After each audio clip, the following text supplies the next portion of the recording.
Gaza में जिस Hamas का फन कुचलने का दावा इजरायली फौज ने किया था, अब वही हमास गाजा के अलग अलग हिस्सों में फन फैलाकर आईडीएफ को डसने में लगा है।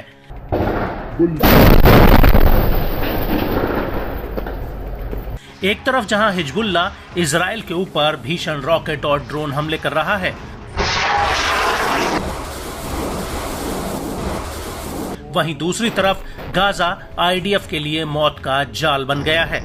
ये बात हम नहीं कह रहे, बल्कि गाजा से आने वाले ये वीडियोस इस बात की तस्दीक कर रहे हैं।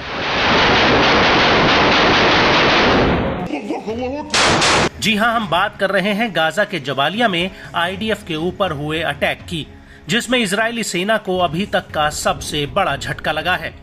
इससे पहले कि हम आपको बताएं कि आईडीएफ को गाजा में क्या नुकसान हुआ है, उससे पहले आपको अल कासिम ब्रिगेड का ये वीडियो दिखाते हैं।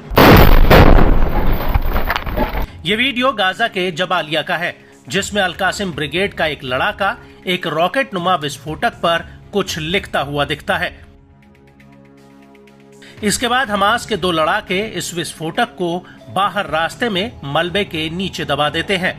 वहीं दूसरी तरफ हमास का एक लड़ाका सीसीटीवी कैमरे के जरिए इस रास्ते पर नजर रखे होता है, और तभी वहां से आईडीएफ का एक मेरकावा टैंक गुजरता है, और जैसे ही ये टैंक बारूद वाली जगह पर पहुंचता है, वैसे ही हमास का लड़ाका रिमोट कंट्रोल से इस आईडी में ब्लास्ट कर देता है, जिसकी वजह से टैंक के परखच्चे उड़ जाते हैं।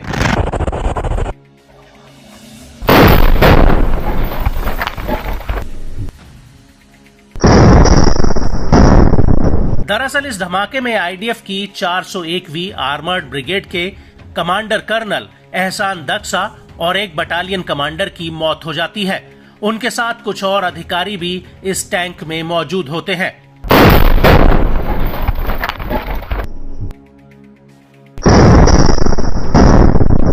आपको बता दें कि कर्नल एहसान की उम्र 41 साल की थी और वो दलियत अल करमेल के ट्रूज कस्बे के रहने वाले थे। बड़ी बात यह है कि कर्नल एहसान आईडीएफ के सबसे सीनियर कमांडर्स में से एक थे, जिनकी गाजा की लड़ाई में जान चली गई है। वहीं 7 अक्टूबर 2023 को हमास ने आईडीएफ के 4 कर्नल्स को मार गिराया था, और अब ये संख्या 6 पर पहुंच चुकी है।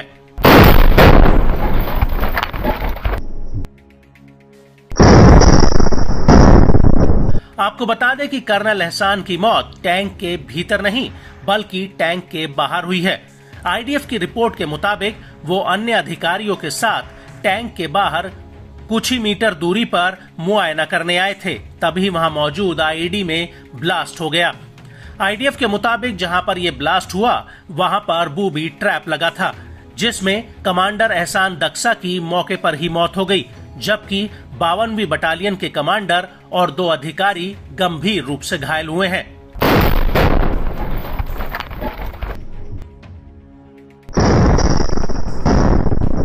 और जिस वक्त यह हमला हुआ, उसी वक्त जबालिया कैंप में अल कासिम ब्रिगेड ने भी आईडीएफ के ऊपर एक बहुत बड़ा हमला किया। अल कासिम ने इसका एक वीडियो भी रिलीज किया है, जिसमें दिख रहा है कि दूर एक बिल्डिंग में आईडीएफ के जवानों ने पोजीशन ले रखी है। तभी अल कासिम के लड़ाके उस बिल्डिंग पर रॉकेट लॉन्चर से हमला कर देते हैं, जिसमें जोरदार ब्लास्ट होता है।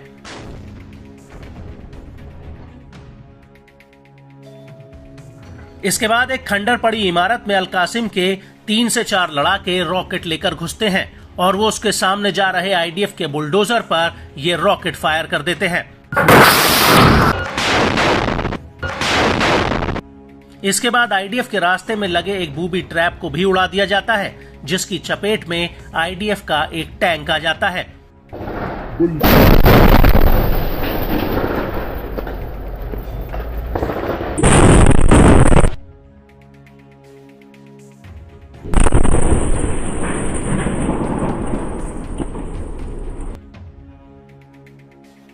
और इसके बाद हमास का एक लड़ाका मलबे के बीचों बीच खड़े एक टैंक पर रॉकेट फायर कर देता है।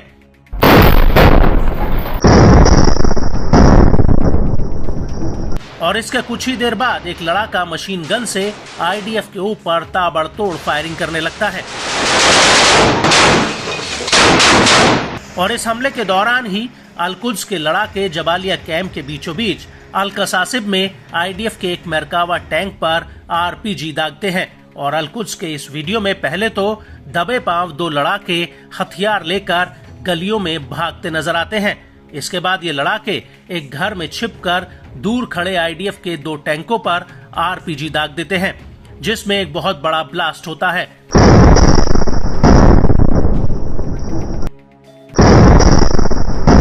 इसके बाद वहां पर आईडीएफ के 2 सैनिक भागते हुए नजर आते हैं। हालांकि इस हमले में आईडीएफ को कितना नुकसान हुआ, इस बात की पुष्टि नहीं हुई है।